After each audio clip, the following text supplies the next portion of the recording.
برای قرمه سبزی آلو گوشت سبز میدیم. من از پیاز نمیزنم چون که سبزیجات معطر شده که قرمه سبزی هست. شما دوستتون بزنیم.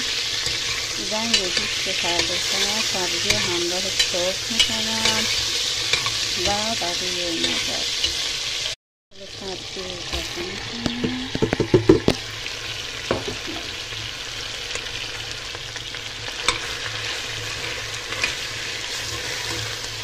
این سبزی نیمه تقریبا نیمه سرخ کردم و نیمه در هنگام پخت باش میکنم. لوبیا رو اضافه میکنیم. از قبل سیخش کردیم لوبیامونو. با لوبیا آب جوش هم اضافه میکنیم. درجه غذا میبندیم تا پخت بشه و در 15 دقیقه آخر لیمو عمانی‌هایی که خیس کردیم و اضافه میکنیم و هر عصاره که دوست داشتیم میتونیم اضافه کنیم.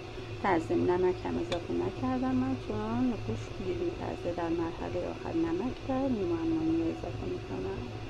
این حالت که رسید نمک رو اضافه میکنیم.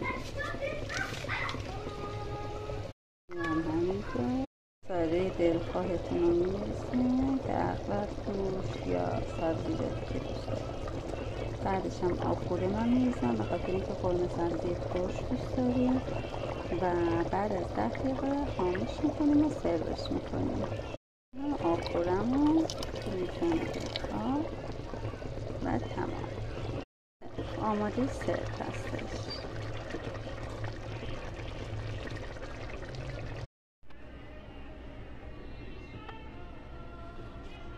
اینم یه قرمه سبزی بسیار خوشمزه.